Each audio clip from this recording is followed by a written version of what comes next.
Oi, tudo bom? Estamos aqui para mais uma interação e eu sou a professora Patrícia. Vocês já devem saber meu nome. Estou aqui hoje com o meu acessório novo, que eu encontrei aqui no estúdio de gravação, né? Só vou mudar um pouco, tá, gente? Tem nada a ver com a temática que a gente vai estudar, mas tudo bem. Depois vocês coloquem se vocês gostaram do meu chapéu. Eu achei ele muito lindo, porque ele tem brilho e eu amo brilho. Nós vamos falar aqui de figuras de linguagem. E esse é um assunto que vocês já conhecem, eu suponho, porque nós iniciamos esse conteúdo no capítulo 1 do livro de vocês. E hoje daremos continuidade com a parte 2 desse conteúdo. E antes que vocês digam, professora, mas eu não aprendi ou eu não assimilei direito nem a primeira, a senhora já vem com a parte 2, venho sim, queridos. E vamos focar no estudo e aprendermos essas figuras de linguagem, porque elas são extremamente importantes no processo de formação de vocês. E antes que vocês digam, e todo o resto não é importante não, é mega importante. Mas as figuras de linguagem têm um charmezinho delas, tá bom? Até porque nós usamos figuras de linguagem o tempo todo. Por exemplo, a professora está brilhante como uma estrela com esse chapéu. E aí, que figura de linguagem eu usei aqui nessa frase? Então aqui, figuras de linguagem. Coloquei aqui, nós vamos trabalhar os exemplos com memes, tá bom? Que é algo que vocês veem muito. Até eu estou com o próprio meme hoje, né? Esse chapéu. Figuras de linguagem. O que são? É de comer? Onde vivem? Como usamos? Hoje no Globo Repórter. Ó, já pensou? É tão importante as figuras de linguagem, são tão importantes, que elas mereceriam até um programa no Globo Repórter. Só para recapitular o conceito, tá? Nós já estudamos isso aqui em um vídeo anterior. A figura de linguagem é uma forma de expressão em que as palavras são empregadas fora do seu sentido mais comum, em que as frases estão construídas de maneira não convencional.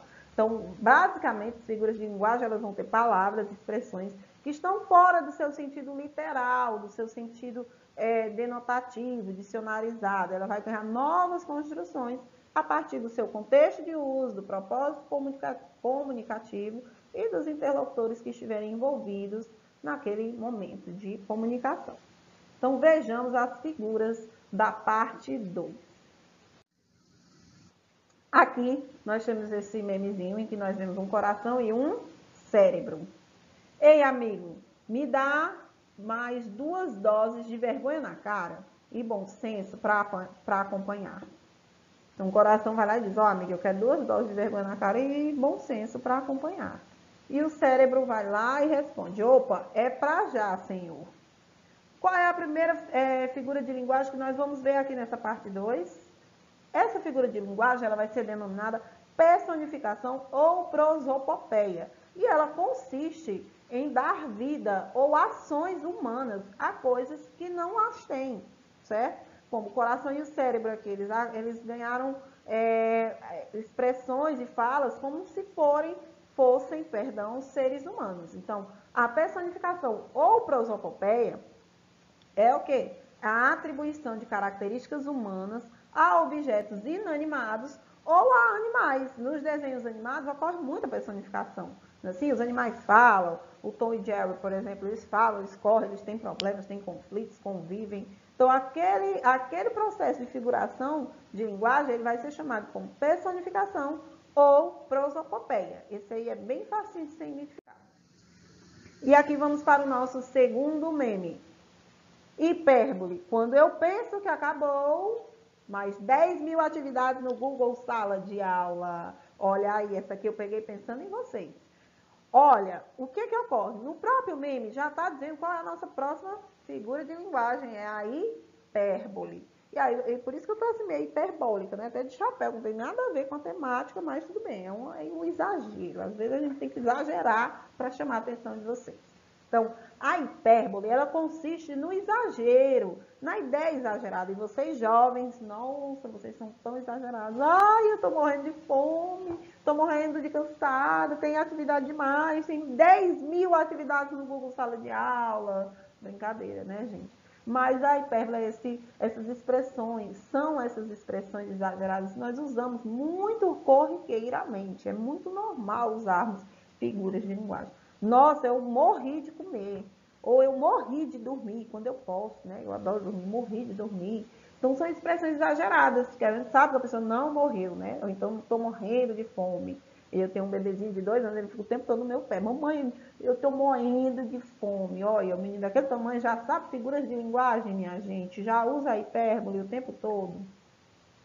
Então, a figura de linguagem é caracterizada pela expressão exagerada de uma ideia, tá?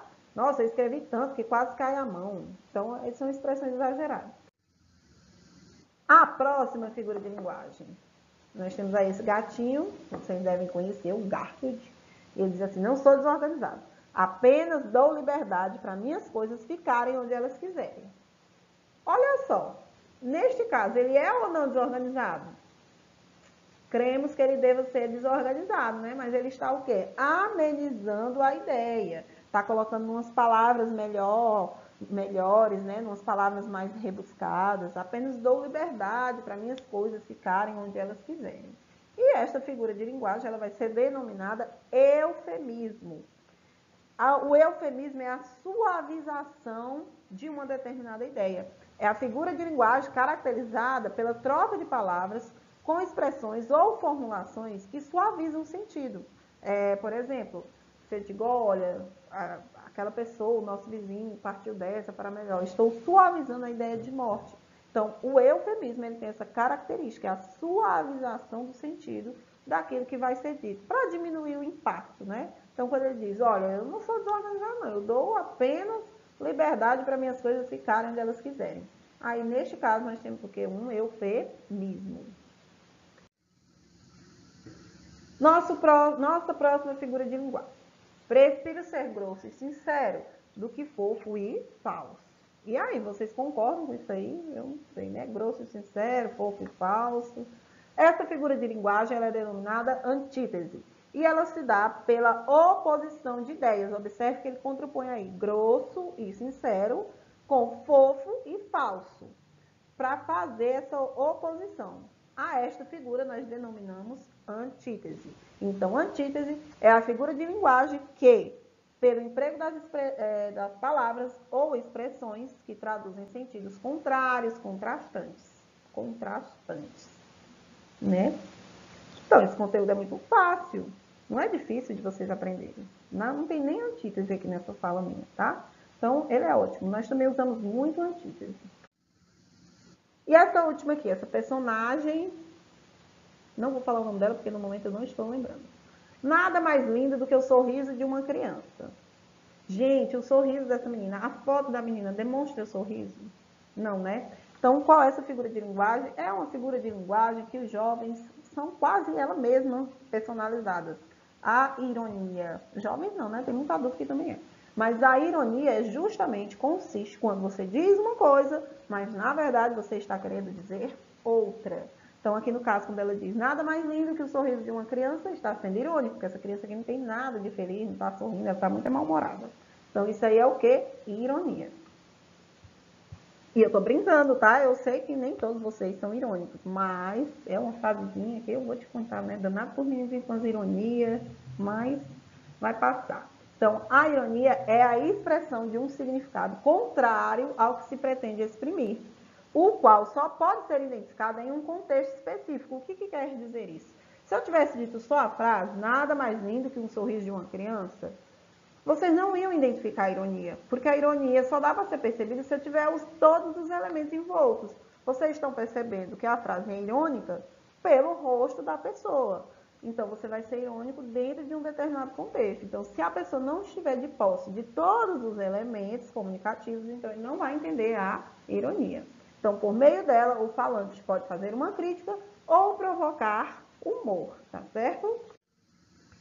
E aqui uma dicasinha para a gente encerrar as nossas figuras de linguagem, mas eu tenho uma boa notícia para vocês. Não são apenas essas figuras de linguagem, não são apenas as que nós vimos lá no vídeo 1 e só as que nós estamos vendo aqui no vídeo 2. Não, elas são inúmeras, são variadas. Mas eu tenho uma dica que não sou eu que estou dando, eu tirei aqui da página da Yasmin. Diz o seguinte: atenção jovens que estão na escola. Quando forem estudar figuras de linguagem, estudem mesmo e não colhem na prova, porque aí depois vocês chegam na internet sem entender ironia, metáfora, sarcasmo, aí complica a nossa vida, né? Então, sigam a dica aí, ó. Pega Acabou o bonde e vão show, estudar. pessoal. Vamos, crianças. Obrigado pela presença. Espero que tenham achado leve. Tchau. Tchau.